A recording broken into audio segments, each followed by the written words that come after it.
El juez se quedó blanco en el momento en que dije su nombre, blanco como una sábana lavada en el río, mirándome como si una vieja de 75 años no pudiera cargar un pecado tan pesado en la garganta, pero yo lo cargué, por 50 años, y allí, en medio de esa sala sofocante en Oaxaca, con la gente cuchicheando en los bancos, escupí todo lo que había guardado, y el silencio de ese tribunal nunca más fue el mismo. ¿Alguna vez has sentido el alivio y el miedo caminando de la mano dentro del pecho? Pues fue así como yo, Consuelo Ramos, revelé mi secreto y dejé al juez paralizado. El aire dentro de aquel tribunal en Oaxaca era pesado, denso como el polvo de un camino de tierra después de una lluvia ligera. Cargaba el olor a papel viejo, a barniz barato y a ansiedades no dichas.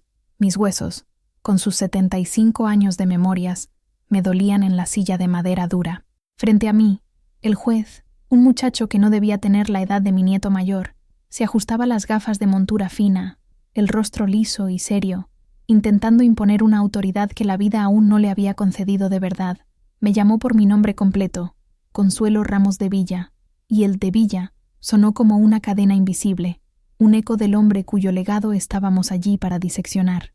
Mis hijos, Javier y Lucía, estaban en la primera fila. Javier, con la misma postura rígida de su padre, la mandíbula apretada en una máscara de rectitud. Lucía, más pálida de lo normal, retorciendo un pañuelo en las manos, los ojos fijos en mí, suplicando en silencio que no rompiera la frágil paz que nos quedaba. Y más atrás, escondida como siempre, estaba Marisol, mi Marisol. Ni siquiera me miraba. Sus ojos estaban perdidos en algún punto de la pared manchada, en el mismo lugar donde su alma se escondía desde hacía casi 50 años. El abogado de la familia de Ernesto, un hombre corpulento con un bigote que parecía tener vida propia, hablaba sobre el legado inmaculado de mi difunto esposo, sobre su integridad, su honor, su generosidad para con la comunidad. Cada palabra era un clavo siendo martillado en la tapa de mi ataúd de silencios. Sentí un calor subir por mi columna, una furia antigua y adormecida que pensaba que había muerto junto con mi juventud. El juez carraspeó. «Señora Ramos», dijo con una cortesía que me irritó, «el señor abogado pregunta si usted tiene algo que añadir sobre el carácter de su difunto esposo, para los registros de la partición de bienes». Me levanté. El movimiento fue lento. Mis articulaciones protestaron. El silencio en la sala se profundizó. Todos esperaban que dijera, «Sí, era un buen hombre», y me sentara, que cumpliera mi papel de viuda respetuosa. Pero las palabras que salieron de mi boca no eran mías. Eran de una Consuelo que se quedó atrapada dentro de mí durante décadas, arañando por salir. «Sí, señoría, tengo algo que añadir». Mi voz salió ronca, pero firme. Los ojos de Javier me fulminaron. Lucía contuvo la respiración.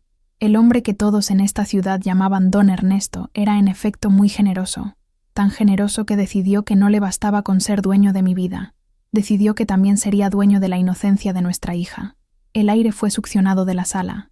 El abogado se detuvo a medio gesto. La mandíbula del juez cayó, literalmente. Sus ojos jóvenes y conmocionados se encontraron con los míos, y vi en ellos la incredulidad de quien acaba de ver su mundo de leyes y órdenes puesto patas arriba por una viejita con rebozo y cabellos blancos. Fue en ese exacto momento de ruptura, en ese silencio ensordecedor, que el peso de toda una vida comenzó a desplomarse.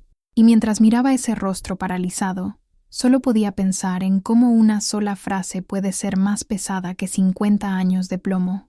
Historias como la mía, llenas de verdades enterradas, merecen ser contadas, ¿no crees? Nos recuerdan que hasta la voz más silenciada puede, un día, resonar como un trueno. Y si crees en el poder de las historias, en la fuerza que tienen para cambiarlo todo, quizás quieras quedarte por aquí. Suscríbete al canal, toma una silla. Mi historia, la verdadera, apenas está comenzando. Mi nombre es Consuelo Ramos. Hoy, la gente me conoce como la mabuela del tribunal, la vieja valiente, o, para los más maliciosos, la loca que manchó el nombre de su marido. Pero antes de todo eso, yo era solo Chelo, una muchacha nacida y criada en la sequedad de Tehuacán, en Puebla, en una época en que el mundo de una mujer era del tamaño de la sombra de su hombre. Ahora vivo en una casita de adobe en las afueras de Mitla, en Oaxaca.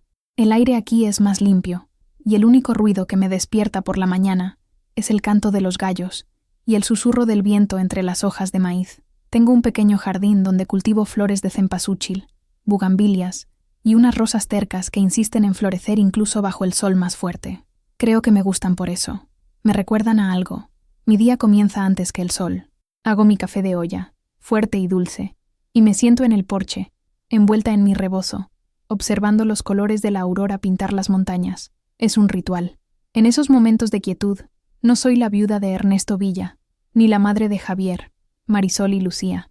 Soy solo Consuelo, una mujer de 75 años con manos callosas por la tierra y un corazón que aprendió a latir a un ritmo más lento, más suyo, pero no siempre fue así.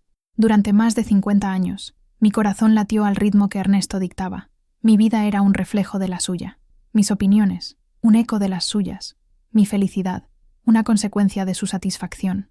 Es extraño pensar en eso ahora, sentada aquí, con la libertad de elegir si voy a regar las plantas antes o después de barrer el patio. Libertad.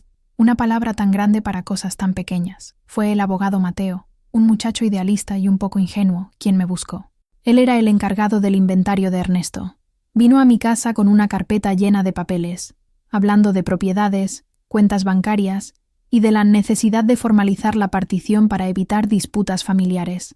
Me trató con la deferencia que se le da a una reliquia, una viejita frágil que necesitaba ser guiada. Mal sabía él que la fragilidad era la cáscara que yo había cultivado para sobrevivir.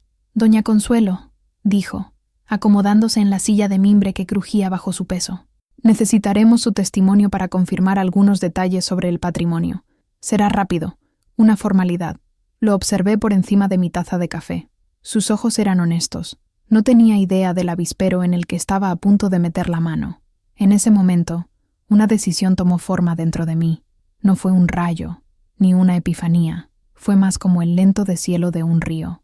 La verdad, congelada durante tanto tiempo, comenzó a moverse. «Sí, licenciado», dije, mi voz sonando más tranquila de lo que me sentía. «Iré al tribunal. Tengo mucho que decir sobre el patrimonio que mi marido dejó». Y pensé para mis adentros. El patrimonio de dolor, de miedo, de silencio. Ese era el verdadero legado que necesitaba ser repartido. Mi madre, Elena, era una mujer hecha de la misma tierra dura de Tehuacán.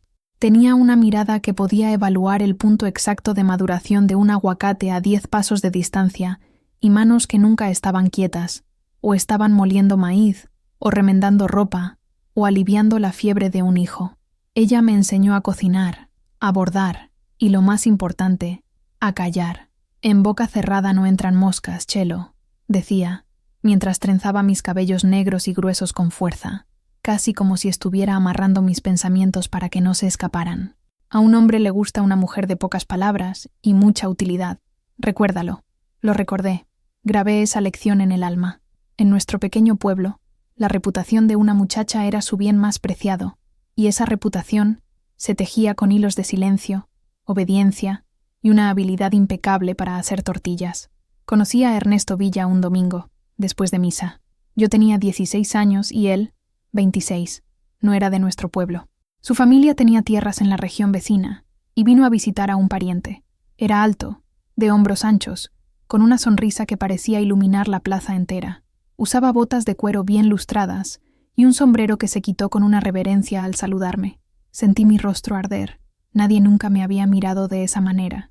Era una mezcla de admiración y posesión. Mi padre, un hombre de pocas palabras y mucho trabajo, quedó impresionado. «Es un buen partido, Consuelo», me dijo esa noche, sin mirarme a los ojos, como siempre hacía al discutir asuntos serios. «La familia Villa tiene nombre. No tendrás que preocuparte por nada». No preguntó si me gustaba Ernesto. No preguntó qué quería de la vida. Esas preguntas no existían en nuestro mundo. Lo que existía era la oportunidad de un buen matrimonio, que significaba seguridad, estatus y la continuación del linaje.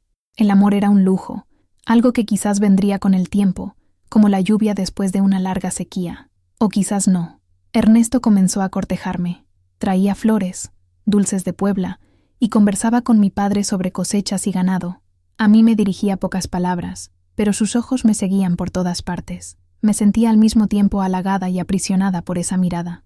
Él no quería conocer mis pensamientos. Quería admirar la imagen que se hacía de mí, la joven bonita, recatada y obediente que sería su esposa. Nos casamos 6 meses después. La fiesta fue grande. Todo el pueblo vino. Recuerdo el peso del vestido blanco, el olor a cera de las velas en la iglesia, y la mano de Ernesto sosteniendo la mía con una fuerza que me sorprendió. Esa noche, cuando cerró la puerta de nuestra nueva habitación, en la casona de su hacienda, entendí la lección de mi madre en su totalidad. Mi mundo se había convertido en esa habitación, y su dueño era ese hombre. La casa de la hacienda de los Vila era imponente. Tenía paredes blancas y gruesas que mantenían el calor afuera, un patio central con una fuente que susurraba día y noche, y ventanas de madera oscura con rejas de hierro forjado. Era hermosa, y era una jaula dorada. Los primeros años fueron tranquilos, una tranquilidad tensa, como el silencio antes de una tormenta. Ernesto era un marido bueno, para los estándares de la época. No me faltaba nada material. Me daba dinero para la casa, para telas, para lo que necesitara. En público, era cortés, incluso afectuoso, siempre llamándome mi reina. Las otras mujeres del pueblo me envidiaban. «Te sacaste la lotería, Consuelo», decían, y yo sonreía, una sonrisa ensayada que no alcanzaba mis ojos. Pero dentro de casa, el rey exigía su corona. Todo tenía que ser a su manera. El café, a la temperatura exacta. La ropa, planchada sin una sola arruga. La cena, servida puntualmente a las 7. Cualquier desvío, por pequeño que fuera, era motivo para su mal humor. No gritaba. Era peor. Usaba el silencio. Un silencio helado, cortante, que podía durar días. Dejaba de hablarme. Miraba a través de mí como si yo fuera un fantasma. Ese castigo era más eficaz que cualquier grito. Me hacía sentir insignificante. Un error en su mundo perfectamente ordenado. Aprendí a andar de puntillas, a anticipar sus deseos, a leer las nubes en su frente antes de que la tormenta se desatara. Mi personalidad se fue borrando, moldeándose a la suya. Me convertí en un reflejo, una extensión de su voluntad. Y por un tiempo, creí que eso era el amor, que eso era ser una buena esposa. 1 año después de la boda, nació Javier. Ernesto estaba exultante, un heredero, un niño para llevar su nombre adelante. Sostuvo al bebé en sus brazos con un orgullo que era casi feroz. A partir de ese día, Javier se convirtió en el centro de su universo. Todo era para él, por él. Ernesto le enseñaría a ser un hombre de verdad, lo que, en su diccionario, significaba ser duro, inquebrantable y, sobre todo, tener el control.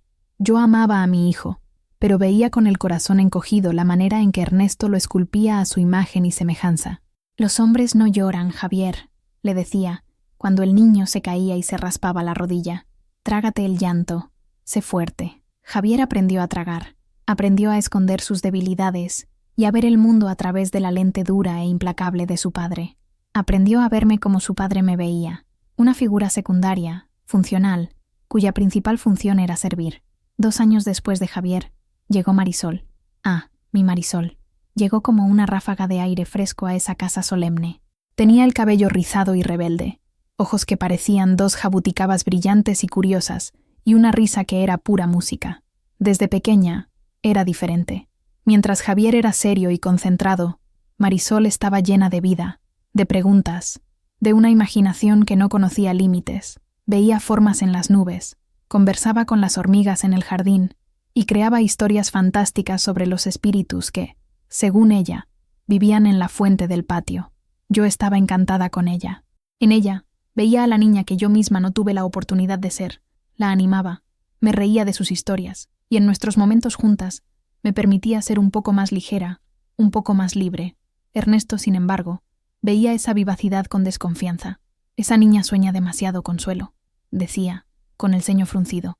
«El mundo no es lugar para soñadoras. Necesitas enseñarle a tener los pies en la tierra, a ser más callada, más como una dama». Intentó imponerle la misma rigidez que nos imponía a todos, pero Marisol era como el agua. Se escurría entre sus dedos, no lo desafiaba abiertamente, pero tenía una fuerza interior, una terquedad silenciosa. Continuaba soñando, creando, solo que aprendió a hacerlo en secreto, en los rincones de la casa donde la mirada de su padre no alcanzaba. Después vino Lucía, la menor, tan dulce y tranquila como Marisol era vibrante.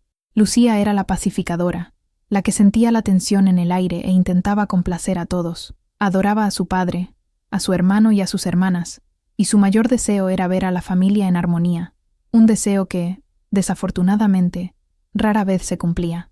Con 3 hijos, la casa siempre estaba llena, pero a menudo parecía vacía. Las comidas eran eventos formales, presididos por Ernesto en su lugar habitual en la cabecera de la mesa. La conversación era controlada por él. Sus negocios, sus opiniones sobre política, sus órdenes para los empleados de la hacienda. Los niños hablaban cuando se les permitía, yo, casi nunca. Mi función era garantizar que todo transcurriera perfectamente. Recuerdo una tarde en particular. Marisol, con unos 7 años, había hecho un dibujo. Era un retrato de la familia. Nos dibujó en el jardín, bajo un sol enorme y sonriente. Pero había un detalle extraño. Alrededor de la figura de su padre, había dibujado una jaula. «¿Qué es esto, Marisol?», preguntó Ernesto, la voz peligrosamente baja. Marisol, con la inocencia de la edad, respondió: «Es para protegerte, papá, para que los pájaros malos no te atrapen». Él forzó una sonrisa, pero vi el brillo frío en sus ojos. No le gustó. No le gustó ser visto, ser interpretado, mucho menos por una niña. Esa noche me dijo: «Necesitas controlar la imaginación de esa niña. Se está volviendo insalubre». La palabra insalubre quedó resonando en mi cabeza. No estaba preocupado por ella. Estaba preocupado por el hecho de que ella podía ver a través de él. La jaula que dibujó no era para protegerlo. Era la que él construía a nuestro alrededor, y él lo sabía. A medida que los niños crecían, las dinámicas dentro de la casa se solidificaban. Javier se convertía cada vez más en una copia en miniatura de Ernesto. Repetía sus opiniones, imitaba su forma de andar, de hablar. Era el hijo del patrón, y los empleados lo trataban con una mezcla de respeto y miedo. Desarrolló una arrogancia que lo distanciaba de sus hermanas, y en cierto modo, de mí también. Para él, las mujeres de la casa eran parte del escenario, seres emocionales e ilógicos que necesitaban la mano firme de un hombre para guiarlas.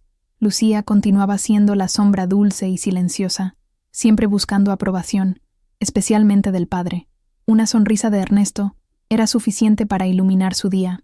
Se esforzaba en la escuela, ayudaba en las tareas domésticas sin quejarse, y nunca, jamás, causaba problemas. Era la hija perfecta, la hija que no daba trabajo. Y Marisol era el enigma. La luz en sus ojos comenzó a vacilar.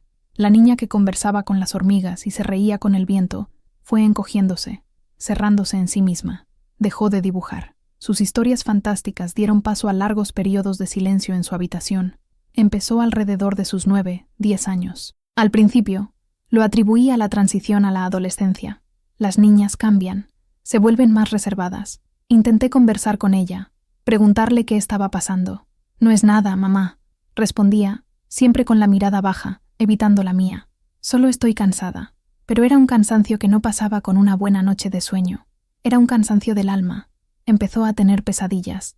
La oía gemir durante la noche, y cuando iba a su cuarto, estaba empapada de sudor, temblando, pero se negaba a decirme con qué soñaba. Ernesto, por su parte, desarrolló una atención peculiar por ella, una atención que me incomodaba, aunque no supiera nombrar el porqué. La llamaba a su despacho con frecuencia. La puerta se cerraba, y se quedaban allí durante horas. «Estoy ayudándola con las lecciones», decía, si yo preguntaba. «La niña es inteligente, pero necesita disciplina». El despacho de Ernesto era su santuario. Una habitación oscura, con muebles pesados de madera, estanterías llenas de libros que dudo que haya leído, y un fuerte olor a tabaco y cuero. Era el único lugar en la casa donde nadie podía entrar sin su permiso. Era su centro de poder, y Marisol era llamada allí constantemente. Cuando salía, parecía aún más pequeña, más frágil. Tenía ojeras y una palidez que me preocupaba. Intenté hablar con Ernesto. «Creo que le estás exigiendo mucho», le dije, con la voz más mansa que pude. «Parece agotada». Él me miró con desprecio. «Tú no entiendes nada de educación, Consuelo. Le estoy formando el carácter. La estoy preparando para el mundo. Algo que tú, con tus mimos, eres incapaz de hacer». La manera en que dijo, «formando el carácter», me dio un escalofrío. Había algo posesivo, casi depredador, en su tono. Pero me callé. ¿Qué podía hacer? Él era el esposo, el padre, la autoridad incuestionable. Desafiarlo era impensable. Y así, observé, impotente, cómo mi hija vibrante se transformaba en una sombra asustada, y me convencí de que era solo una fase, una dificultad con los estudios, una melancolía de adolescente. Me aferré a cualquier excusa para no tener que enfrentar la terrible verdad que mi instinto susurraba en los rincones más oscuros de mi mente. La casa, que antes era solo una jaula dorada, comenzó a sentirse como una tumba. Las paredes parecían tener oídos, y el silencio se llenaba de cosas no dichas, de una tensión que se podía cortar con un cuchillo. Me ocupaba frenéticamente con las tareas domésticas, como si el acto de fregar el suelo o pulir la platería pudiera limpiar la suciedad que sentía acumularse en el alma de nuestra familia. Marisol se convirtió en una experta en invisibilidad. Se movía por la casa como un fantasma, siempre cerca de las paredes, evitando espacios abiertos. Evitaba sobre todo a su padre.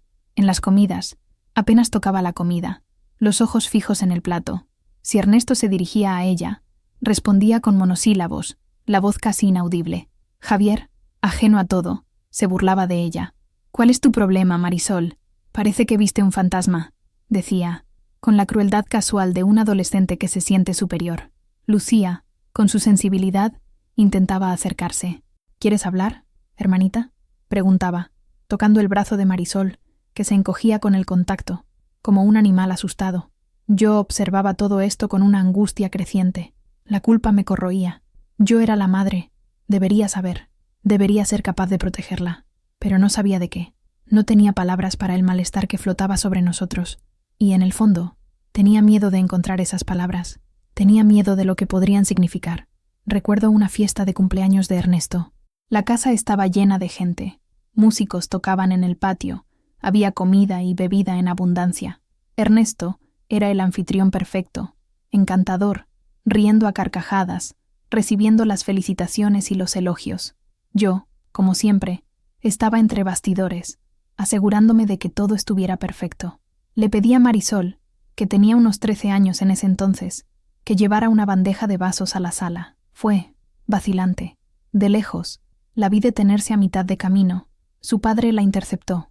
Tomó un vaso de la bandeja, pero en lugar de alejarse, se quedó allí, hablando en voz baja cerca de su oído.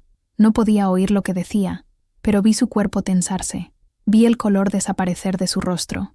Entonces, le pasó la mano por la espalda, un gesto que podría parecer paternal para cualquiera que viera de pasada, pero la forma en que su mano descendió, lenta, posesiva, hasta la base de su columna, algo dentro de mí gritó.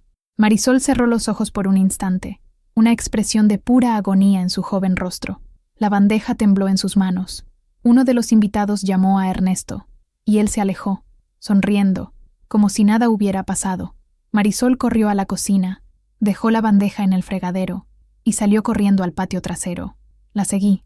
La encontré detrás de un arbusto de bugambillas, vomitando. «Hija mía, ¿qué pasó? ¿Estás enferma?», le pregunté, sosteniendo su cabello. Ella solo negó con la cabeza, sollozando. «No fue nada, mamá. Creo que comí algo que no me sentó bien». Pero yo sabía que era mentira. Lo que había visto no era un gesto de padre, era un gesto de dueño, un acto de marcaje de territorio, hecho allí, en medio de todos, de forma que solo ella y, por casualidad, yo, pudiéramos entender su verdadero significado. Esa noche, por primera vez, el miedo que sentía no era por mí, era un miedo visceral, aterrador, por ella. Y la vergüenza por no hacer nada, por quedarme paralizada, comenzó a echar raíces profundas en mi corazón. Los meses que siguieron fueron una neblina de ansiedad. Vigilaba a Marisol, vigilaba a Ernesto. Me convertí en una centinela en mi propia casa, siempre alerta, siempre con miedo. Pero no veía nada explícito, solo miradas, gestos sutiles, una atmósfera pesada siempre que los dos estaban en la misma habitación. La puerta del despacho seguía cerrándose. Las pesadillas de Marisol continuaban. Adelgazó. Sus notas en la escuela, que siempre habían sido excelentes, cayeron en picado. La maestra envió una nota a casa, diciendo que parecía distraída y triste. Cuando le mostré la nota a Ernesto, la arrugó con rabia. «Esta niña solo me da problemas», gruñó. «Necesita más mano dura. Voy a tener una conversación seria con ella». «No, Ernesto, por favor», le supliqué, un pánico helado apoderándose de mí. «Creo que necesita un médico.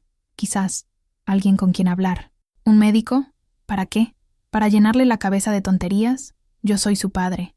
Yo sé lo que necesita, y lo que necesita es disciplina, no médicos, decretó, y el asunto quedó zanjado. Me sentía completamente impotente. En esa época, en esa sociedad, la palabra del marido era ley. Ir en su contra era como intentar detener un tren con las propias manos. Significaría escándalo, vergüenza, la destrucción de la familia.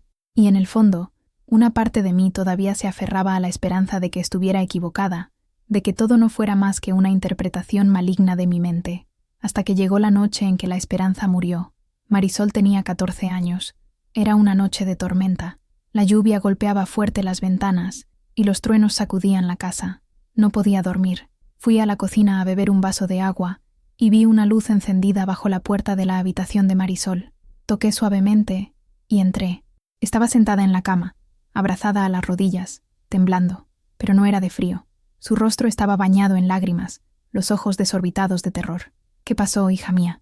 ¿Otra pesadilla?», pregunté, sentándome a su lado. Ella negó con la cabeza. Durante un largo rato no dijo nada, solo lloró, un llanto silencioso y quebrado que parecía venir del lugar más profundo de su alma. La abracé, y ella se acurrucó en mi regazo como si fuera una niñita de nuevo. Y entonces, con la voz entrecortada, un susurro tan bajo que casi fue engullido por el sonido de la lluvia, habló. «No fue una pesadilla, mamá».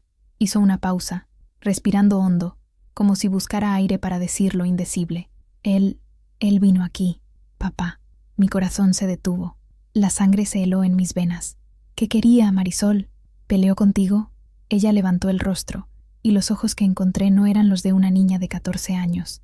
Eran los de alguien mucho, mucho mayor. Alguien que había visto el abismo. «Él ya no pelea, mamá», susurró. «Él solo toca». La palabra toca cayó en el silencio de la habitación con el peso de una piedra, y con ella, todas mis negaciones, todas mis excusas, todas mis esperanzas de estar equivocada, se hicieron añicos. La verdad monstruosa, estaba allí, desnuda y cruda, en la habitación de mi hija, en medio de la tormenta, y era más devastadora que cualquier rayo. El mundo a mi alrededor pareció disolverse. El sonido de la lluvia, el tic-tac del reloj en el pasillo, todo desapareció. Lo único que existía era el rostro de mi hija y la palabra que acababa de pronunciar, toca. Una palabra tan simple, tan inocente, que en su boca se convertía en la más sucia y vil de todas las palabras. ¿Qué quieres decir, Marisol?», tartamudeé, aunque yo lo sabía. Dios mío, cómo lo sabía. Cada pieza del rompecabezas encajó con una claridad horrible. El despacho, el miedo en sus ojos, su cuerpo encogiéndose, el cansancio del alma. Ella comenzó a hablar, en frases rotas, tropezando con las palabras, como si le diera asco sacarlas de su interior. Me contó que había comenzado hacía años. Primero, eran cariños, la mano en la rodilla durante las lecciones en el despacho, el abrazo que duraba demasiado, la mano en la espalda que descendía un poco más cada vez. Decía que era su forma de demostrar que me amaba, que yo era su princesita, su favorita, dijo, la voz llena de una amargura que no cabía en alguien tan joven. Decía que era nuestro secreto, un secreto especial entre padre e hija. Sentí el sabor amargo de la bilis en mi garganta. El hombre con quien compartía la cama, el padre de mis hijos, el respetado don Ernesto, era un monstruo que se escondía a la vista de todos. Y después empeoró. Continuó sin mirarme. Empezó a pedirme cosas, a tocarme en lugares donde no debía. Se encogió aún más, como si quisiera desaparecer. Y hoy vino aquí. Escuchó la tormenta y dijo que debía tener miedo. Se acostó en la cama conmigo, para protegerme. La sostuve con fuerza, todo mi cuerpo temblando de rabia y de asco. La imagen de él, acostado a su lado, en su cama. Quise gritar, quise correr a su habitación y arrancarle los ojos. Quise tomar el cuchillo más afilado de la cocina pero no hice nada. Me quedé allí, paralizada por el horror, sosteniendo a mi hija destruida. «¿Por qué no me lo dijiste antes, mi amor? ¿Por qué?», susurré, las lágrimas finalmente corriendo por mi rostro. «Tuve miedo, mamá», sollozó. «Miedo de él. Dijo que si le contaba a alguien, él diría que yo lo inventé todo, que yo era una niña mala, una mentirosa, que te pondrías en mi contra, que te echaría de casa y nunca más te vería. Y tuve vergüenza, tanta vergüenza, la misma arma que la sociedad usaba para silenciarnos a todas.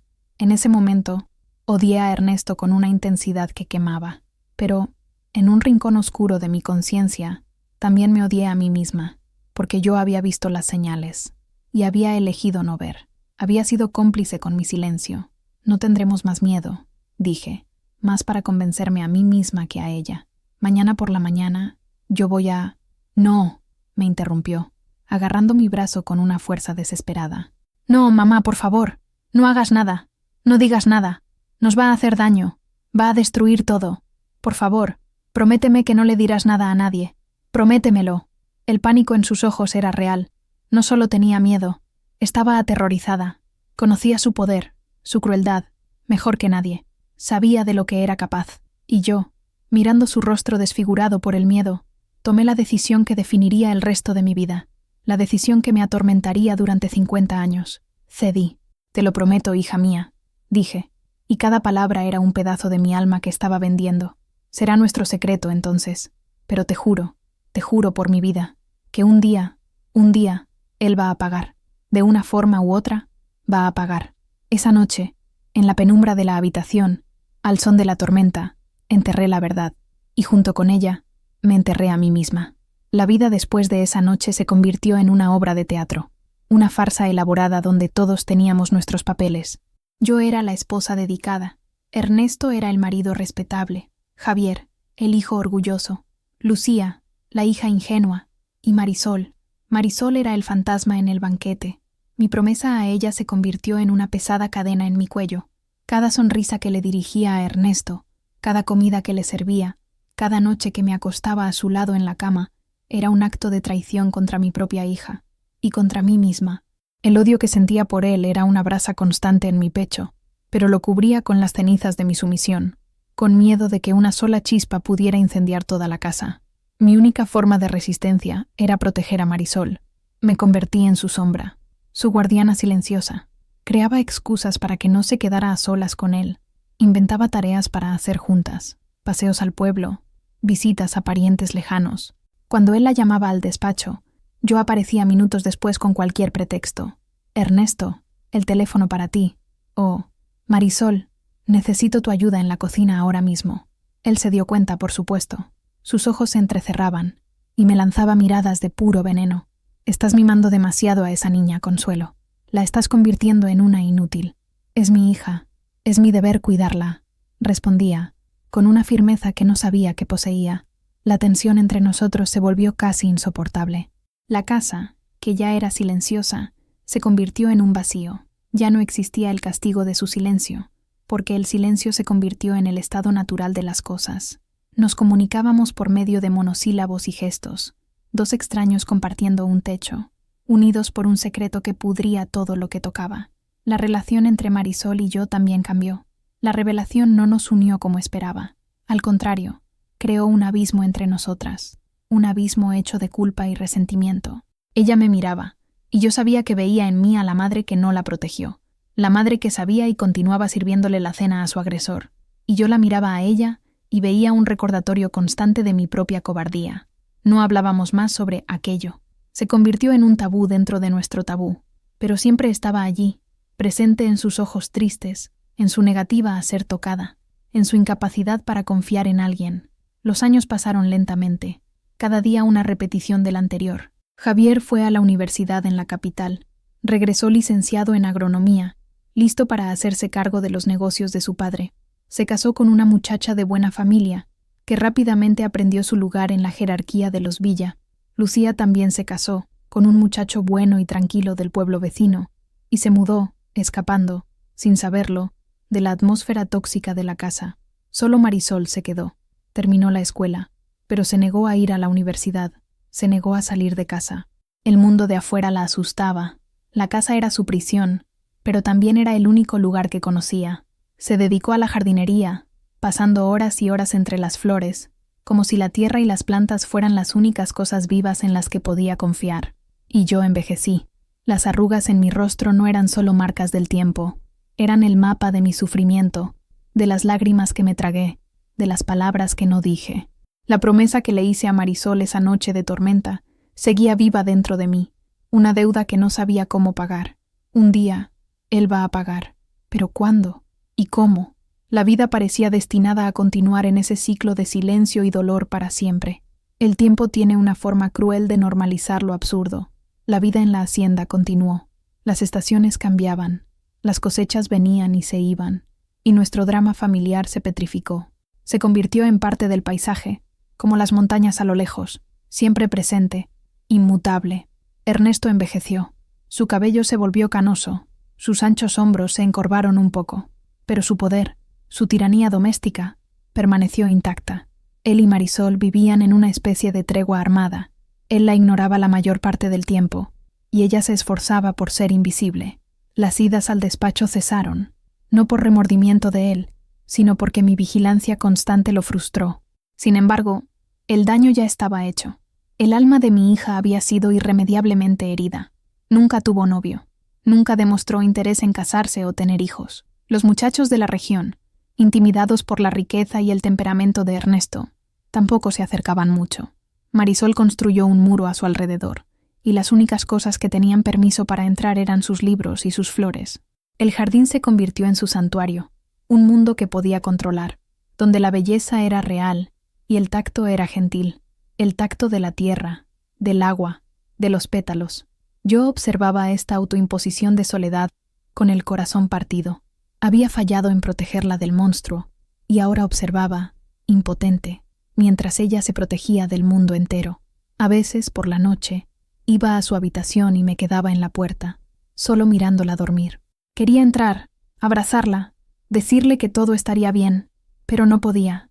Las palabras morían en mi garganta, sofocadas por la culpa. No tenía derecho a ofrecer consuelo. Javier y su esposa, Isabel, nos visitaban los domingos con mis nietos. Eran comidas ruidosas y tensas. Javier trataba a su padre con una reverencia que me revolvía el estómago. Le contaba sobre los negocios, le pedía consejos, buscaba su aprobación en cada frase. Nunca se dio cuenta, o nunca quiso darse cuenta, del abismo que existía entre sus padres, o de la tristeza perpetua de su hermana. Para Javier, la familia Villa era un pilar de fuerza y honor, y cualquier evidencia en contrario era simplemente ignorada. Lucía, por otro lado, sentía. Vivía lejos, pero cuando nos visitaba, sus ojos sensibles captaban la disonancia. «Mamá, ¿por qué Marisol es tan triste?», me preguntó una vez, en voz baja, en la cocina. «¿Y por qué usted y papá apenas se miran?». «Son cosas de la vida, hija mía. Los matrimonios largos son así», mentí, y me odié a mí misma por ello. Proteger a Marisol del escándalo significaba mentirle a todos, incluso a la hija que solo quería entender el dolor de su familia. Y entonces, una mañana de martes, lo inmutable cambió. Ernesto tenía 78 años. Se despertó, se quejó del café, como siempre, leyó el periódico en el porche, le dio órdenes a Javier por teléfono, y luego fue a su despacho. Yo estaba en el jardín con Marisol, ayudándola a podar los rosales. El día estaba soleado, tranquilo.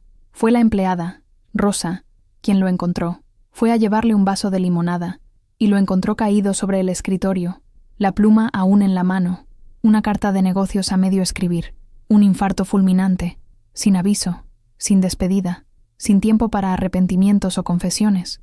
Simplemente se fue. Cuando recibí la noticia, mi primera reacción no fue tristeza, ni alivio. Fue un extraño y abrumador vacío. El centro de gravedad de mi universo, el sol negro alrededor del cual mi vida había orbitado durante casi 60 años, se había apagado. Me quedé parada en medio del jardín, las tijeras de podar en la mano, mirando el cielo azul, y no sentí absolutamente nada. Marisol, a mi lado, dejó caer la regadera. El agua se esparció por el suelo de tierra, oscureciendo el polvo. Me miró, y por primera vez en décadas, vi algo en sus ojos más allá de la tristeza. Era una chispa, pequeña, frágil, pero inconfundible, una chispa de posibilidad. La jaula, de repente, estaba sin su carcelero, y nosotras, las prisioneras, no sabíamos qué hacer con la puerta abierta. El funeral de Ernesto Villa fue un gran evento. Todo el pueblo asistió para rendir homenaje al hombre bueno y honrado. Escuché los discursos, los elogios, las historias de su generosidad. Cada palabra era una puñalada. Hablaban de un hombre que yo no conocía, un personaje que Ernesto interpretaba con maestría para el mundo exterior. Yo, la viuda, recibí el pésame con una dignidad ensayada, vestida de negro, el rostro cubierto por un velo. El velo era útil, Escondía la sequedad de mis ojos. Javier estaba desolado. Lloró abiertamente. El hijo que perdió a su héroe, a su guía, asumió el papel de jefe de familia con una solemnidad que era una imitación perfecta de su padre. Lucía lloró también, por la pérdida del padre que amaba, el padre de su infancia idealizada. Marisol no lloró. Permaneció a mi lado durante todo el velorio y el entierro, rígida como una estatua. Su rostro era una máscara impenetrable. Nadie pareció notar su falta de emoción. Después de todo, Marisol siempre era callada, siempre distante.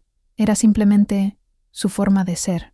En los días que siguieron, la casa se quedó extrañamente silenciosa. El silencio opresivo de Ernesto había sido reemplazado por un silencio diferente, un silencio de ausencia. Era como si la casa estuviera conteniendo la respiración, esperando a ver qué sucedería a continuación. Fue entonces cuando el abogado Mateo apareció por primera vez. Fue contratado por Javier para encargarse del testamento y del inventario. Era joven, eficiente y completamente ajeno a las corrientes subterráneas de nuestra familia. Para él, era solo un trabajo. Nombres en un papel, propiedades a ser divididas. El testamento de Ernesto era exactamente como se esperaba, pragmático y controlador, incluso después de la muerte. La mayor parte de las tierras y los negocios iban para Javier, mi primogénito y sucesor. Para Lucía y Marisol, dejó una cantidad de dinero, un fondo para garantizar que fueran cuidadas. Para mí, me dejó el usufructo de la casa y una pensión generosa, siempre y cuando honre mi memoria y el nombre de nuestra familia. La cláusula final me heló, siempre y cuando honre mi memoria. Era su mano, extendiéndose desde la tumba para mantenerme a raya, para garantizar mi silencio eterno. Fue esa frase la que encendió la llama. La promesa que le hice a Marisol, adormecida durante tanto tiempo, despertó. Él no había pagado, había muerto en su cama, respetado, admirado, llevando sus secretos a la tumba. Su honor estaba intacto, construido sobre la ruina de la inocencia de nuestra hija. Y todavía quería controlar la narrativa. Esa noche, fui a la habitación de Marisol. Estaba sentada cerca de la ventana, mirando el jardín iluminado por la luna. El carcelero se ha ido, pero las paredes de la prisión siguen en pie. ¿No es así?, dije, mi voz sonando extraña en el silencio. Se volvió hacia mí, sorprendida. Rara vez teníamos conversaciones como esa. Las paredes están en nuestra cabeza, mamá, respondió, con una sabiduría triste. Quizás es hora de derribarlas, dije, más para mí que para ella. Marisol, te hice una promesa, hace mucho tiempo. Dije que un día él pagaría, y fallé. Dejé que el miedo me venciera todos estos años. Ella me miró, los ojos oscuros indescifrables. No había nada que usted pudiera hacer. Sí que lo había, dije, la voz subiendo con una pasión que no sentía en años. Podría haber gritado, podría haberte tomado de la mano y huido, podría haber hecho cualquier cosa, menos nada. Pero ahora quizás todavía hay algo que puedo hacer, no por venganza, sino por la verdad, para que su honor no sea la única historia que sobreviva. No le conté mi plan, aún no. No estaba segura de si tendría el coraje de llevarlo hasta el final, pero, por primera vez, la idea de hablar, de romper el silencio de 50 años, no parecía un acto de destrucción, parecía el único acto de construcción posible, la única manera de empezar a reconstruir las ruinas que éramos nosotras. Y así llegamos al punto de partida. Al día en que recibí la citación para comparecer ante el tribunal, era una formalidad, como dijo el abogado Mateo, una audiencia para validar el testamento en presencia de todos los herederos. Javier insistió en que todos estuviéramos allí, para mostrar unión y respeto por la voluntad de papá. La ironía era tan espesa que podía sentirla en la lengua. En la semana previa a la audiencia, apenas dormí. Pasé las noches en vela, reviviendo cada momento de mi vida. La niña asustada en Tehuacán, la novia de 16 años, la joven esposa aprendiendo a andar de puntillas, la madre que vio las señales y las ignoró, la cómplice silenciosa. Las escenas se repetían en mi cabeza, una película sin fin. Durante el día, intentaba mantener la rutina. Cuidaba de mi nuevo jardín en la casita de Mitla, a donde me mudé poco después de la muerte de Ernesto. Vender la hacienda fue lo primero que hice, un acto simbólico de cortar las ataduras. Javier se enfureció. «Usted está escupiendo en el legado de papá», gritó. Pero por primera vez, sus gritos no me alcanzaron. Compré este pequeño pedazo de tierra con mi parte del dinero y empecé a plantar flores. Marisol vino a vivir a una casa pequeña en el mismo pueblo, no muy lejos. Por primera vez, éramos vecinas, no compañeras de celda. Un día antes de la audiencia, estaba cuidando mis rosas. Las manos en la tierra, el olor a humedad, el calor del sol en mi espalda. Era mi refugio. Miré una foto antigua que guardaba en la sala. Era de Marisol, a los 7 años. Estaba sonriendo, el cabello rizado al viento, los ojos brillando con una luz que no había visto en casi 50 años. Esa niña merecía justicia.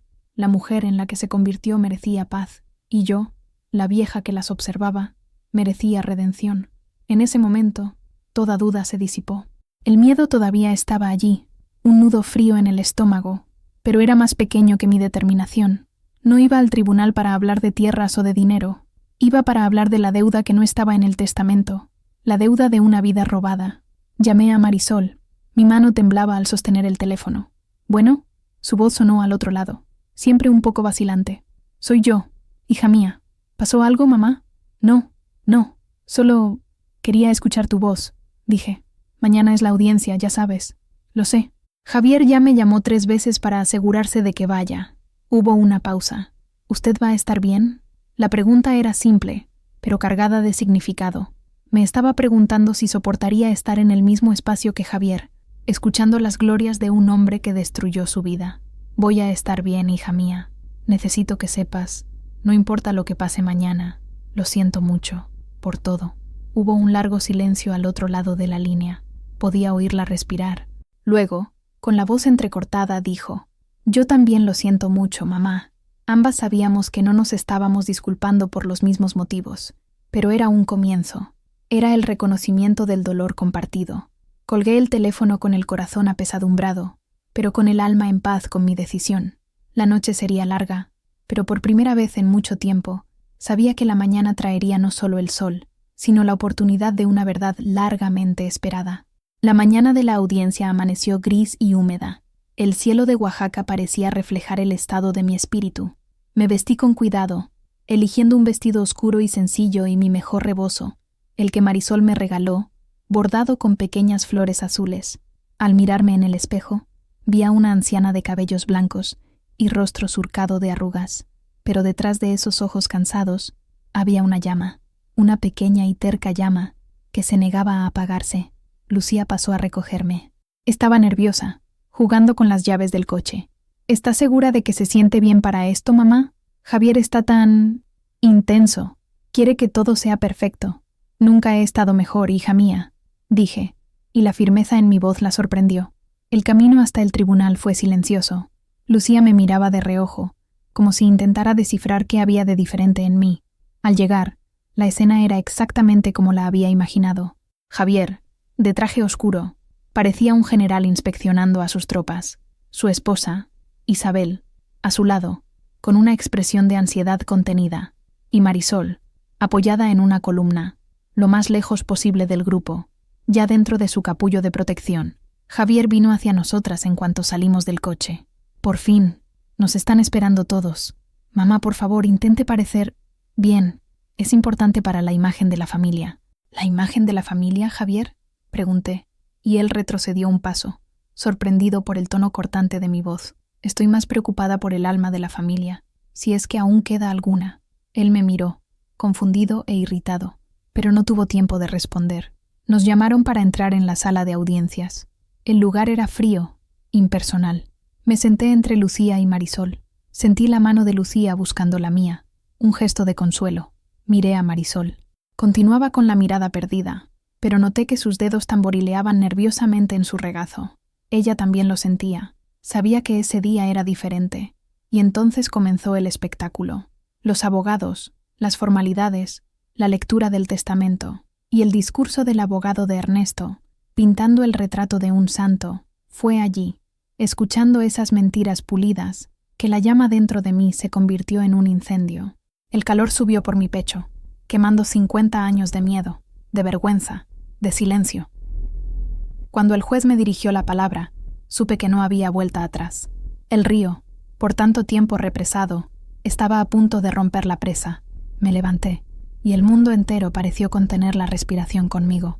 Era la hora de la verdad. Sí, señoría, tengo algo que añadir.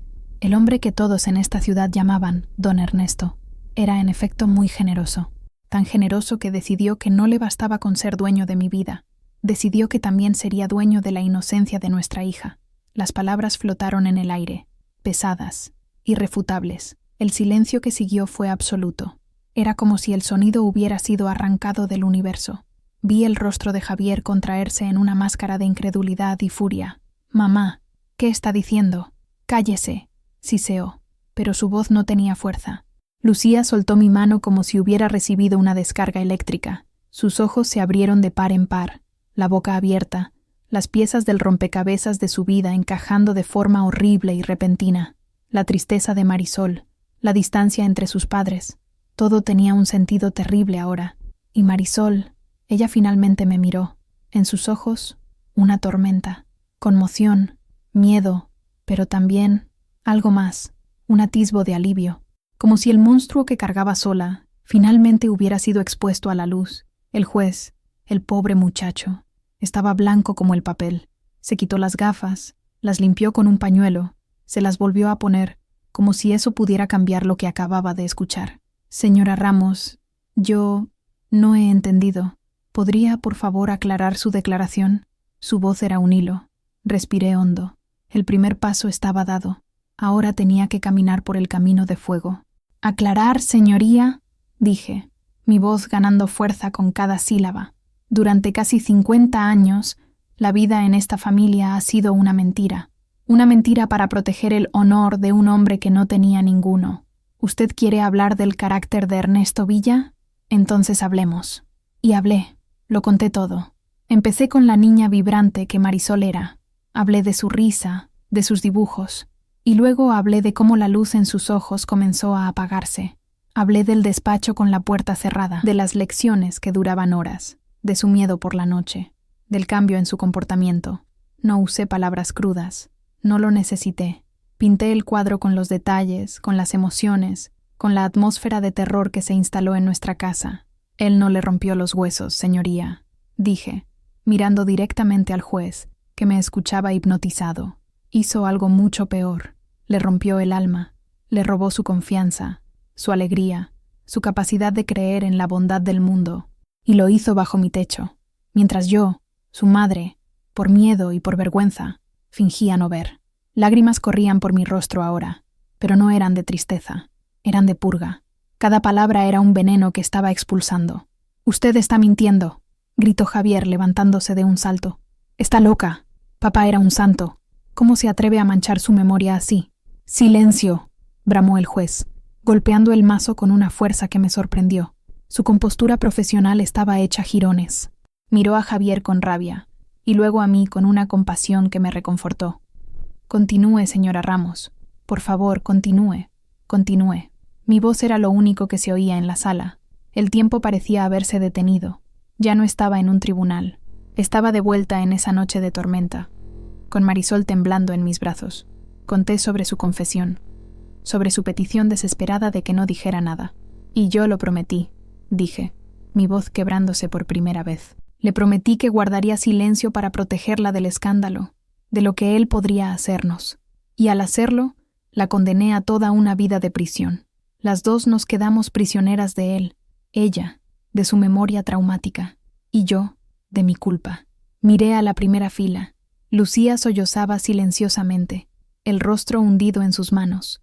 Isabel, la esposa de Javier, miraba a su marido con una expresión nueva, una mezcla de duda y horror. Javier estaba de pie, el rostro rojo de furia, pero había algo más en sus ojos, un pánico, el pánico de quien ve los cimientos de su mundo desmoronarse.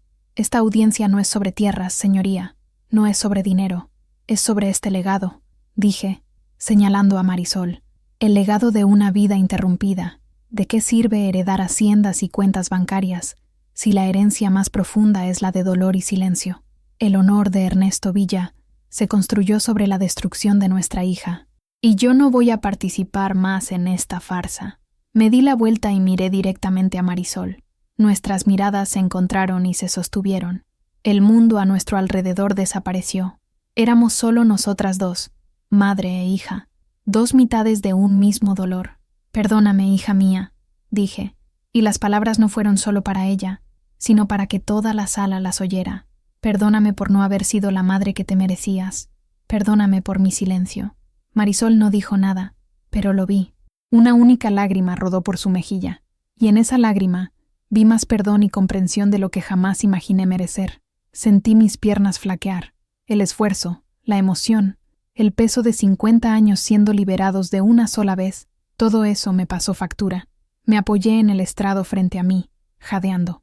El juez estaba sin palabras. Miraba de mí a Marisol, a Javier, a los abogados que parecían haberse encogido en sus trajes caros. La ley, con sus artículos y párrafos, no tenía respuesta para aquello. Aquello era sobre humanidad, sobre la verdad cruda que ningún papeleo puede contener. Esta audiencia se suspende, finalmente logró decir, con la voz ronca. Golpeó el mazo, un sonido hueco y final, y entonces se levantó, y sin mirar a nadie más, salió de la sala, como un hombre que necesita urgentemente aire. En el momento en que el juez salió, el caos estalló. El silencio fue hecho añicos por un grito de furia de Javier. «¿Qué has hecho?», berreó, viniendo hacia mí, el rostro desfigurado. «Has destruido todo, el nombre de nuestra familia, el legado de papá. ¿Por qué? Por una fantasía de vieja, una mentira». Lucía se interpuso entre nosotros. «Basta, Javier, ya es suficiente», gritó, con una fuerza que nunca le había visto. «¿No has oído lo que ha dicho mamá? ¿No has mirado a Marisol? Abre los ojos. ¿Mirar qué? ¿A una hermana rara y a una madre senil? Papá nos lo dio todo. Una vida de comodidades, una buena educación. ¿Y así es como se lo pagáis? ¿Escupiendo en su tumba?» Pero entonces, algo inesperado sucedió. Marisol se movió, dio un paso al frente, saliendo de detrás de mi protección. Miró a Javier, y no había miedo en sus ojos. Había solo un cansancio infinito y una tristeza profunda.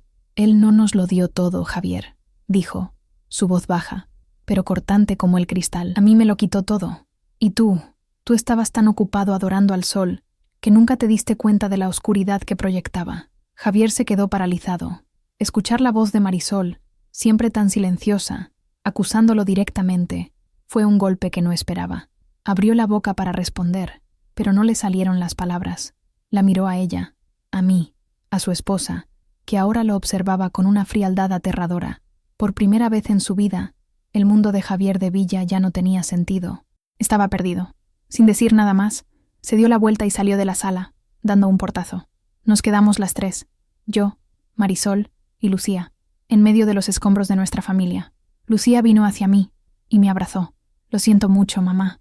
Siento mucho no haberme dado cuenta nunca». Lloraba en mi hombro. Le acaricié el pelo. «No es tu culpa, hija mía. Ninguna de vosotras tuvo la culpa». Entonces, Marisol se acercó, extendió la mano y tocó mi brazo. El contacto fue ligero, vacilante, pero fue el primer contacto voluntario de ella hacia mí en décadas. «Gracias, mamá», susurró. Y en esas dos palabras, sentí el peso de 50 años de cadenas finalmente romperse y caer al suelo. No había ganado un caso en el tribunal. Había empezado a recuperar a mi hija. Salimos del edificio juntas, las tres. El aire gris de Oaxaca nunca me pareció tan fresco, tan respirable. La tormenta había pasado. Lo que vendría después, no lo sabía. Pero por primera vez, no importaba. Ya no estábamos solas en nuestros secretos. Los días siguientes fueron extraños, suspendidos en el tiempo. La noticia de lo que ocurrió en el tribunal no se filtró a la ciudad. El juez, en un acto de decencia, selló los registros de la audiencia. Pero dentro de nuestra familia, la bomba atómica había explotado, y ahora estábamos lidiando con la radiación. Javier no nos habló a ninguna. Su esposa, Isabel, llamó a Lucía. Estaba en shock. Dijo que Javier estaba encerrado en el despacho, el antiguo despacho de Ernesto, bebiendo y negándose a hablar con ella. La acusó de creer en histerias de mujer. La grieta en su matrimonio, que siempre sospeché que existía, se había convertido en un abismo. Lucía se quedó conmigo en mi casita de Mitla unos días. Hablamos como nunca antes. Me hizo preguntas, y yo las respondí todas, sin filtros, sin mentiras. Fue doloroso para las dos. Lloró por la infancia que creía haber tenido, por el padre que ahora veía bajo una luz monstruosa. Pero al final, me dio las gracias. «Ahora entiendo», dijo. «Entiendo tu tristeza, la de Marisol. Solo desearía haberlo entendido antes». Marisol se recluyó en su propia casa. Le di su espacio. Sabía que necesitaba procesarlo todo. La verdad, ahora pública, al menos para la familia, era algo nuevo y aterrador. Había vivido tanto tiempo con su secreto que la ausencia de este era, en sí misma, un shock. Yo pasaba mis días en el jardín, con las manos en la tierra. Era mi terapia. Cada mala hierba que arrancaba era un trozo de rabia, de culpa. Cada semilla que plantaba era un acto de esperanza. No sabía si nuestra familia podría arreglarse. Quizás algunas cosas, una vez rotas, nunca vuelven a ser las mismas, pero quizás podrían transformarse en algo nuevo, diferente, pero aún así, hermoso. Una semana después de la audiencia, Marisol apareció en mi puerta.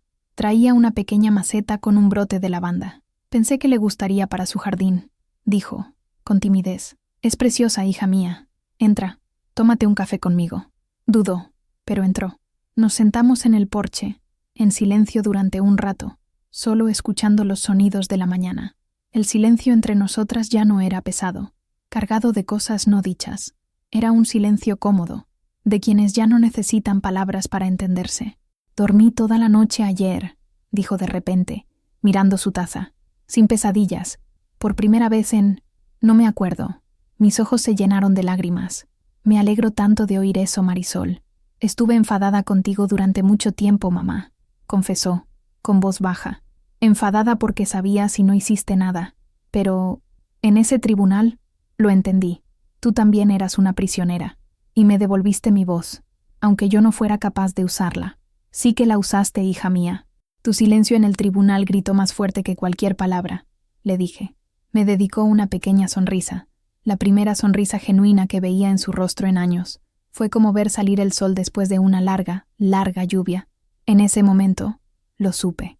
El camino sería largo, pero íbamos a estar bien. Las dos, juntas. Los meses pasaron. El otoño llegó a Oaxaca, pintando el cielo con colores suaves y trayendo un aire fresco y limpio. La vida encontró un nuevo ritmo, más tranquilo, más honesto. El proceso del inventario continuó, pero de una forma completamente diferente. El abogado Mateo, profundamente afectado por lo que presenció, manejó todo con una discreción y sensibilidad admirables. Javier, con el tiempo, tuvo que salir de su reclusión. Estuvo de acuerdo en todo, firmando los papeles sin discutir. Su arrogancia había sido reemplazada por un aura de derrota. Nos encontramos algunas veces para las formalidades legales. No me miraba a los ojos. No intercambiamos una palabra personal. El hijo que idolatraba a su padre estaba de luto, no por la muerte, sino por la destrucción del mito. No sentía rabia hacia él, solo una inmensa pena. La verdad lo liberaría algún día, esperaba, pero la libertad, a veces, es un viaje doloroso. Marisol comenzó a florecer, literalmente. Transformó el jardín de su casa en un paraíso de colores y aromas, y empezó a vender sus flores y arreglos en un pequeño puesto en el mercado de Mitla. Al principio era tímida, hablaba poco con los clientes, pero, poco a poco, se fue soltando. La observaba desde lejos, orgullosa. Se estaba reconectando con el mundo en sus propios términos, a través de la belleza que ella misma creaba. Nosotras dos nos volvimos muy cercanas. Pasábamos las tardes juntas, cuidando nuestros jardines, cocinando, o simplemente sentadas en silencio, leyendo. No hablábamos mucho del pasado. No lo necesitábamos. El simple hecho de estar juntas, en paz, era la cura. Estábamos redescubriéndonos la una a la otra, no como la madre culpable y la hija herida, sino como dos mujeres, dos supervivientes. Lucía nos visitaba siempre que podía. Se convirtió en el puente, el eslabón que mantenía conectados los fragmentos de nuestra familia. Me contaba sobre Javier, que él e Isabel estaban haciendo terapia de pareja, que había empezado a cuestionarse muchas cosas sobre la forma en que fue criado. Había una pequeña semilla de esperanza allí. Un día, estaba en mi jardín, y mi mirada se posó en las rosas tercas que florecían bajo el sol fuerte. Recordé mi antiguo pensamiento, de que me recordaban a algo, y finalmente lo entendí.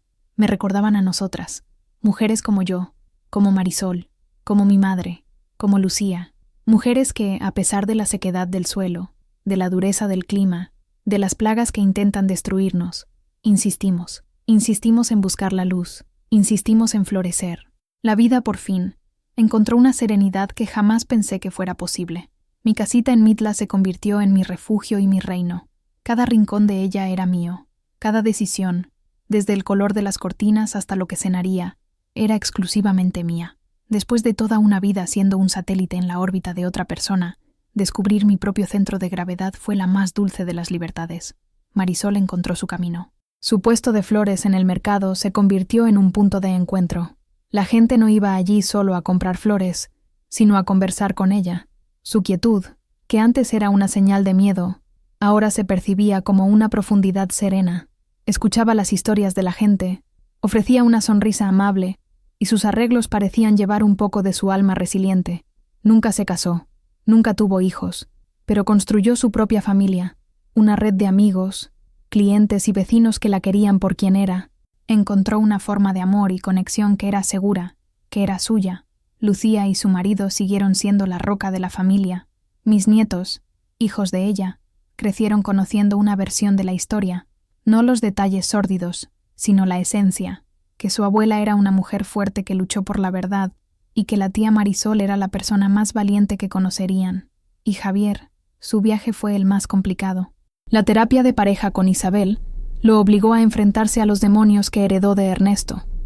No fue un proceso rápido ni fácil. Hubo recaídas, momentos de negación, pero, poco a poco, comenzó a cambiar. La rigidez en su postura disminuyó. La arrogancia en su voz dio paso a una vacilación, una humildad que nunca tuvo. Unos 2 años después del tribunal, apareció en mi puerta, solo. Mi corazón dio un vuelco. Parecía mayor, más cansado. ¿Puedo pasar, mamá?, preguntó. Asentí. Hice café para los dos y nos sentamos en el porche, en el mismo lugar donde me sentaba con Marisol. Tardó mucho en hablar. Cuando lo hizo, su voz era baja, entrecortada. Yo necesité mucho tiempo para aceptar. No quería creerlo. Era más fácil pensar que usted estaba loca. Pero recuerdo cosas, pequeñas cosas, la forma en que él la miraba, la forma en que ella se encogía, cosas que nunca entendí, y ahora lo veo. Lágrimas corrían por su rostro. El hijo al que le enseñaron a no llorar nunca se estaba derrumbando frente a mí. Lo siento, mamá. Siento no haberlas protegido. Siento haber sido tan ciego. Extendí mi mano y tomé la suya. Estaba fría y temblorosa. Tú también fuiste una víctima, Javier. Él te moldeó para ser ciego. Lo importante es que ahora puedes ver. No fue una absolución completa. Las cicatrices permanecerían, pero fue un comienzo. Fue el reconocimiento. El puente entre nosotros, que parecía haber sido quemado para siempre, todavía tenía algunos pilares en pie, y podríamos, quizás, reconstruirlo.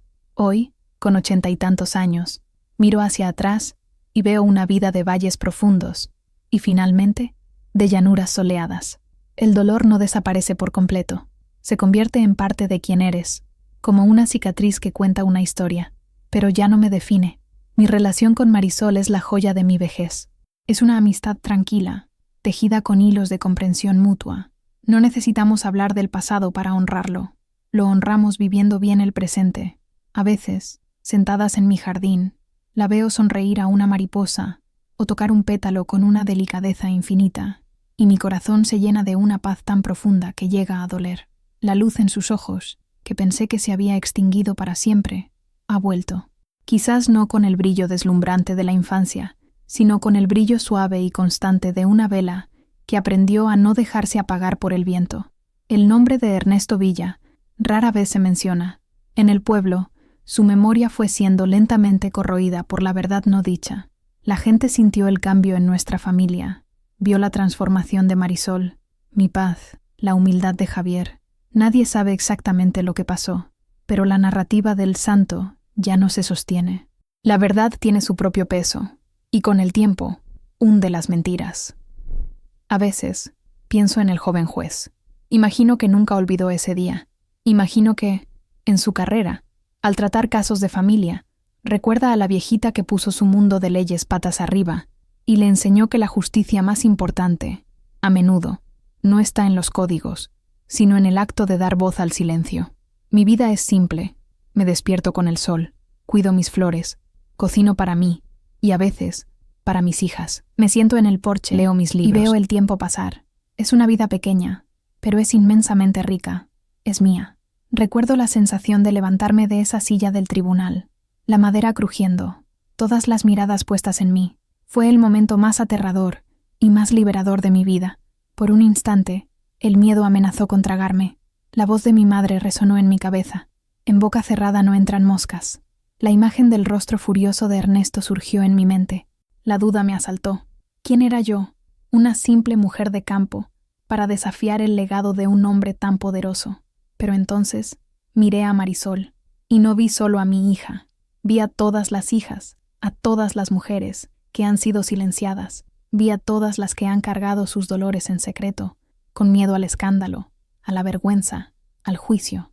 Y supe que mi voz no era solo mía, era por todas ellas. La fuerza no vino de mí, vino de décadas de dolor reprimido, de amor sofocado, de una sed de justicia que se negaba a morir de sed. Hablar no fue una elección, fue una necesidad, tan esencial como respirar. Ese día no destruí a mi familia, como Javier temía. ¿La rompí? Sí, pero fue como romper un hueso para que pueda sanar de la manera correcta. El proceso fue doloroso, pero necesario. Éramos una familia construida sobre cimientos podridos. Necesitábamos demolerlo todo para construir algo nuevo, algo basado en la verdad. La escena en el tribunal permanece grabada en mi memoria con una claridad cristalina. La expresión del juez, la metamorfosis del shock a una atención solemne y, finalmente, a una profunda y humana compasión. Ya no era un funcionario del Estado, era un testigo de la confesión de toda una vida. La reacción de Javier, su negación visceral, era la reacción del sistema que Ernesto representaba, un sistema que protege a sus hombres a toda costa, que prefiere la mentira cómoda a la verdad inconveniente. Su grito de mentirosa no fue dirigido solo a mí, sino a cualquiera que se atreviera a cuestionar el orden establecido. Y Lucía, mi dulce ángel de la paz, encontrando su voz para defender la verdad. Su transformación, de hija dócil a protectora feroz, fue uno de los regalos más inesperados de ese día. Ella, que siempre había evitado el conflicto, lo abrazó cuando más importaba. Pero el clímax, para mí, no fue mi discurso. Fue ese único momento en que los ojos de Marisol encontraron los míos después de mi confesión. En esa mirada, vi el fin de un exilio de 50 años.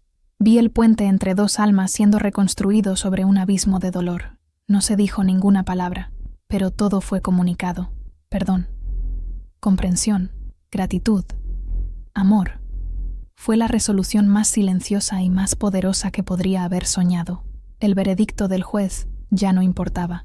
El único veredicto que yo buscaba estaba en esos ojos, y lo recibí. El post-tribunal fue como despertar después de una cirugía muy larga. Había dolor, confusión, un sentimiento de fragilidad, pero también la percepción de que el tumor había sido extirpado. La reconciliación no fue instantánea, fue un proceso lento, delicado, como el florecer de una flor nocturna. Con Marisol, comenzó con la maceta de lavanda, luego con un café, después con una tarde entera de silencio compartido en el jardín. Estábamos aprendiendo un nuevo lenguaje, uno que no se basaba en secretos y miedos. Con Lucía, la reconciliación fue más verbal. Necesitaba entender, procesar. Lloramos juntas, recordamos momentos de la infancia bajo una nueva luz. Ella me ayudó a llevar la carga, dividiendo el peso que yo llevé sola durante tanto tiempo. Con Javier, el camino fue el más árido. La aceptación de la verdad significaba aceptar que su héroe era un monstruo, y que él mismo había sido un cómplice ciego. Fue una herida narcisista profunda. Su viaje de regreso a nosotros no fue una línea recta, pero el hecho de que eligiera hacerlo, por su esposa, por sus hermanas y, finalmente, por sí mismo, fue un testimonio de que el hombre que Ernesto intentó crear no había vencido por completo. Había bondad en él, enterrada bajo capas de orgullo y adoctrinamiento. La familia que tenemos hoy no es perfecta. Tenemos cicatrices, tenemos recuerdos que todavía duelen, pero somos reales, somos honestos. Y estamos conectados por lazos que fueron probados en el fuego y no se rompieron. Mi nombre es Consuelo Ramos, pero todo el mundo me llama Chelo. Y esta es mi historia. La historia de cómo encontré mi voz a los 75 años, y al hacerlo, me liberé no solo a mí, sino a todos los que amaba. No soy una heroína. Soy solo una mujer que se cansó de tener miedo. Una mujer que aprendió, muy tarde en la vida, que el silencio puede ser más violento que cualquier grito. Y que la verdad, por muy dolorosa que sea, es la única tierra fértil donde la sanación puede, finalmente, empezar a crecer. Mi jardín está florido. Las rosas tercas continúan dándome sus flores rojas y vibrantes, Marisol viene a almorzar hoy. Ella traerá el pan, y yo haré la sopa. Lucía llamará más tarde, y mis nietos gritarán, «¡Hola, abuela!» al fondo. Javier me envió una foto de su nueva huerta ayer. Está orgulloso de sus tomates. Son cosas pequeñas, momentos simples, pero lo son todo. Son la paz por la que esperé toda una vida. Si has escuchado mi historia hasta aquí, quizás sea porque tú también crees que ninguna voz debe ser silenciada para siempre, que todo dolor merece ser escuchado y que toda verdad merece la luz del día. Es un largo viaje, pero vale la pena. Así como cuidar un jardín, requiere paciencia, trabajo y, sobre todo, la esperanza de que, incluso después del invierno más riguroso, la primavera siempre llega. Si historias como la mía te tocan, si crees en el poder de la resiliencia humana, entonces quizás hayas encontrado un lugar donde quedarte. Suscríbete, deja tu comentario, comparte lo que sentiste. Después de todo, las mejores historias son aquellas que continuamos contando juntos. Y la mía, ahora, también es un poco tuya.